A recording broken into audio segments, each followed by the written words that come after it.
Hello students, मैं बीना गुप्ता। आज मैं इंटरप्राइजेज़ में आपको बताना चाहती हूँ ईटीपी में कि सिलेक्शन ऑफ एन इंटरप्राइजेज़ या कह सकते हैं कि उपक्रम का चुनाव करते समय किन किन चीज़ों को ध्यान में रखते हैं। जैसा हमें मालूम है कि किसी भी व्यवसाय में एक साहसी या उद्यमी को बहुत सारे अवसर का जो चुनाव करना पड़ता है और उसके बाद वो बहुत व्यवहारिकता उनकी जांच परख करने के बाद वो यह ध्यान में रखते हैं कि किस चीज़ का वो व्यवसाय के लिए चुने, जिससे उपक्रम उनका होना चाहिए और उपक्रम का स्वरूप कैसा होना चाहिए। उपक्रम का चुनाव करते समय उत्पाद जो होता है, प्रोडक्ट जो होता है, उसकी प्रकृति, उसकी मात्रा, साहसी का स्वयं की योग्यता, क्षमता, फिर सामर्थ्यता, संसाधन आदि बहुत सारी बातों पर वो निर्भर करता है। अतः हम ये कह सकते हैं कि सामान्यतः ऐसा कहा जाता है कि उपक्रम का चुनाव करते समय मनगढ़ंत विचार नहीं होना चाहिए, बल्कि वह सुनियोजित तरीके से योजना तैयार करके होना चाहिए। इसके लिए बहुत तरह का उसके पास स्कोप है। जैसा कह सकते हैं उपक्रम का संचालन करते समय वो या तो सोल ट्रेडिंग बिजनेस को अपना सकता है, या फिर जॉइंट हिंदू फैमिली बिजनेस को, या फिर साझेदारी को, या फिर जॉइंट स्टॉक कंपनी को और सहकारी कोऑपरेटिव सोसाइटी। इस तरह से बहुत तरह के उसके पास व्यवसाय के चुनाव का अवसर होता है। वो यह देखता है कि वो बैंकिंग में जाएगा या बीमा कंपनी से संबंधित, वो इन सब बातों को ध्यान में रखने के बाद ही वो व्यवसाय का चुनाव का निश्चित करेगा कि कौन से तरीके का वो व्यवसाय कर सकता है। लेकिन इसके पहले बहुत सारे फैक्टर होते हैं, या कह सकते हैं बहुत तरह के इसमें बातों को ध्यान में रख कर ही वो किसी बिजनेस का चुनाव या एंटरप्राइजेस का चुनाव वो करेगा। तो सबसे पहला है इसमें, जैसा हम देख रहे हैं, सबसे पहला है इजी फॉर्मेशन। वो यह देखेगा यदि कोई वह उपक्रम या एंटरप्राइजेस का चुनाव करते समय वो यह देखेगा कि जल्दी से और आसानी से स्थापित होने वाला जो व्यवसाय होता है वो एकाकी व्यापार ठीक होता है। साझेदारी की स्थापना भी वो कर सकता है, लेकिन मानसिक विचारधारा वाला अन्य साझेदारों के साथ उसे लेना पड़ेगा। उसी तरह से कोऑपरेटिव सोसाइटी और संयुक्त पूंजी वाली कंपनी के लिए भी वो वैधानिक औपचारिकताओं को पूरा करना पड़ता है और रजिस्ट्रेशन की आवश्यकता होती है। इसलिए कोई भी एंटरप्रेन्योर जो होता है वो सोच समझ करके एक का चुनाव उसे करना होगा। दूसरा है टाइप्स ऑफ बिजनेस एक्टिविटी, या हम कह सकते हैं कि व्यावसायिक क्रिया के प्रकार। साहसी या उद्यमी जो होता है वो अपने व्यावसायिक क्रिया के अनुरूप ही उपक्रम का चुनाव उसे करना चाहिए। यदि वह व्यापार छोटे स्तर पर भी कर सकता है, जिसे व्यक्तिगत सेवा भी कह सकते हैं, और या फिर वो अपने सिलेक्शन के अनुसार या अपनी एक्टिविटी के अनुसार ही चुनाव करेगा। यदि व्यापार का बड़ा पैमाना का भी निर्माण कर सकता है और उससे भी जुड़ा वो साझेदारी उपक्रम को भी चुन सकता है, या फिर कंपनी की तरह वो चुनाव कर सकता है। नेक्स्ट फिर है डायरेक्ट कंट्रोल, या हम कह सकते हैं प्रत्यक्ष नियंत्रण। अगर एक व्यवसाय एंटरप्रेन्योर जो होता है या साहसी जो होता है वह अपने व्यापार का डायरेक्ट कंट्रोल रखना चाहता है, दूसरे का हस्तक्षेप नहीं करना चाहता है, तो वह एकाकी व्यापार या निजी कंपनी वाली कह सकते हैं या प्राइवेट उपक्रम का चुनाव उसे करना चाहिए। नेक्स्ट फिर है एरिया ऑफ ऑपरेशन, या कह सकते हैं परिचालन का क्षेत्र।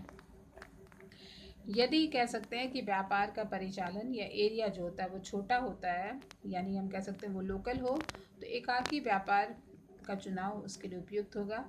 यदि वो ऑपरेशन का एरिया जो होता है या परिचालन का जो क्षेत्र होता है वो नेशनल भी रख सकता है, इंटरनेशनल स्तर का भी हो सकता है, लेकिन फिर वह कहता है कि उपक्रम कंपनी के रूप के अनुसार ही रखना चाहिए, या वो अपने कैपेसिटी के अनुसार ही एरिया का चुनाव करना चाहिए। नेक्स्ट फिर है इसमें अवेबिलिटी ऑफ कैपिटल, पूंजी की उपलब्धता। जैसा हम जानते हैं कि व्यवसाय के लिए जितनी पूंजी चाहिए उसके लिए एक उद्यमी या एक साहसी यदि स्वयं उसके पास सक्षम है या अपने वो अवेबिलिटी है उसके पास, तो वह एकाकी व्यापार का उपक्रम का चुनाव करना चाहिए। यदि ऐसा नहीं है तो साझेदारी उपक्रम भी उसके लिए उपयुक्त होगा, लेकिन इसके लिए उसे अधिक पूंजी की आवश्यकता होने के कारण वह फिर उसमें कंपनी का भी वो चुनाव कर सकता है। अब उसे ये देखना है कि वह किस तरह का व्यवसाय का चुनाव वो कर सकता है। नेक्स्ट है सीक्रेसी, या कह सकते हैं गोपनीयता। गोपनीयता, जैसा हम जानते हैं, गोपनीयता का मतलब होता है कि कोई भी व्यवसायी या कोई भी एंटरप्रेन्योर जो होता है, कुछ व्यवसायों की प्रकृति के अनुसार ऐसा होता है कि वहाँ पे बहुत सारी बातें में गोपनीयता बनाए रखने की आवश्यकता होती है। ऐसी स्थिति में एकाकी व्यापार का स्वरूप या कह सकते हैं स्ट्रक्चर जो होता है वह सबसे उपयुक्त होता है, क्योंकि साझेदारी और कंपनी में यह नहीं किया जा सकेगा, या कह सकते हैं यह संभव ही नहीं है। नेक्स्ट है स्थायित्व या निरंतरता, है कह सकते हैं स्टेबिलिटी और कंटिन्यूसली जो कह सकते हैं ये होता है कंटिन्यूटी किस में रहती है। एकाकी व्यापार जो होता है, एकाकी व्यापार का जो स्वरूप होता है, स्ट्रक्चर होता है, वो किसी भी उपक्रम के लिए एंटरप्राइज के लिए जीवन, जैसे मान लीजिए साहसी का जो स्वयं का जो जीवन होता है उससे बंधा रहता है। जब जब कभी ये चलता रहता है, जब तक साहसी जीवित है या एंटरप्रेन्योर का लाइफ है तब तक ये चलता रहता है। लेकिन साझेदारी का जो जीवन काल होता है वह अस्थिर होता है, और इसका जो ये कह सकते हैं इस तरह से यदि व्यवसाय का स्थायित्व रखना है और उसे निरंतर चलाते रहने का उद्देश्य से रखना है, तो उसे कंपनी का स्वरूप चुनना होगा, या कह सकते हैं कंपनी के स्वरूप में ही वो व्यवसाय का जो रेगुलेशन होता है वो लंबा जा सकता है। नेक्स्ट है गवर्नमेंट रेगुलेशन, या कह सकते हैं सरकारी नियमन। सभी व्यवसाय में प्राय कहते हैं कि प्रत्येक उद्योग जो होता है या व्यापार जो होता है वो स्थानीय सरकारी नियमों का पालन करना पड़ता है। सरकारी नियमन तो कुछ व्यवसाय के आकार के अनुसार भी लागू होता है और कुछ उसमें स्वामित्व के आधार पर। इसका मतलब होता है कि एकाकी व्यापार और साझेदारी चूँकि छोटे आकार का एक उपक्रम और एंटरप्राइजेस होता है, जिसके चलते वह सरकारी नियंत्रण की मात्रा कुछ कम होती है। लेकिन अगर वो कंपनी का स्वरूप या स्ट्रक्चर बड़े पैमाने पर वो करेगा, तो वैसी हालत में अधिक से अधिक कानूनी अड़चनें उसमें बनी होती हैं, और प्रत्येक कार्यकलाप जो होता है वो कंपनी अधिनियम के अनुसार वो व्यवस्थित होता है। इस तरह से उसे कुछ सरकारी नियमों का पालन करना पड़ेगा। नेक्स्ट है इसमें फिर औपचारिकताओं की पूर्ति, या कह सकते हैं प्रोड्यूशियल फॉर्मेलिटीज़, जिसमें ये कह सकते हैं एक एकाकी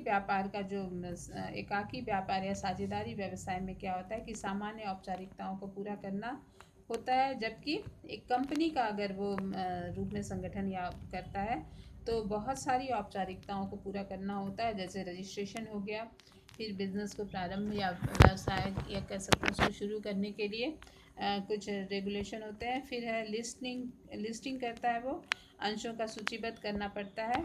इस तरह से कोई भी प्रोडक्ट का जो होता है वो रजिस्ट्रेशन आदि का कार्य उसे कराने की आवश्यकता होती है। नेक्स्ट फिर है इसमें लॉन्चिंग द एंटरप्राइजेस। इस तरह से कह सकते हैं उपक्रम का प्रारंभ।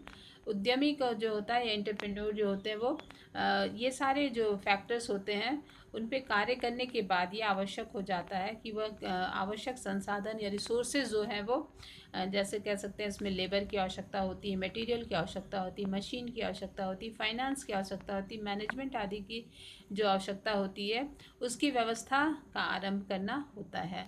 जब वो सारा डिसाइड कर लेगा कि उसे क्या करना है और वो किस फॉर्म में बिज़नेस को रेगुलेट करना है, तो उन्हें फिर उसी के आधार पे उन्हें लेबर, मटेरियल, मशीन, फाइनेंस और मैनेजमेंट आदि का व्यवस्था करना होता है। इस तरह से हम देखते हैं कि बहुत सारे फैक्टर्स को ध्यान में रखने के बाद एक उद्यमी के लिए उपक्रम का चुनाव करना चाहिए, क्योंकि हर एक फैक्टर का प्रभाव होता है और उसकी तुलना की स्थिति में अपनी वो क्षमता देखता है कि वो कितनी क्षमता है, फिर प्रोडक्ट का क्या नेचर है, कितनी क्वांटिटी में और बाजार आदि के आधार पर ही वो करते हुए उपक्रम का चुनाव से करना चाहिए, यानी साहसी को भविष्य उज्जवल हो सके, इसके लिए सारे फैक्टर्स को ध्यान में रखना चाहिए। Thank you. नेक्स्ट डे हम लोग दूसरे टॉपिक पे बात करेंगे।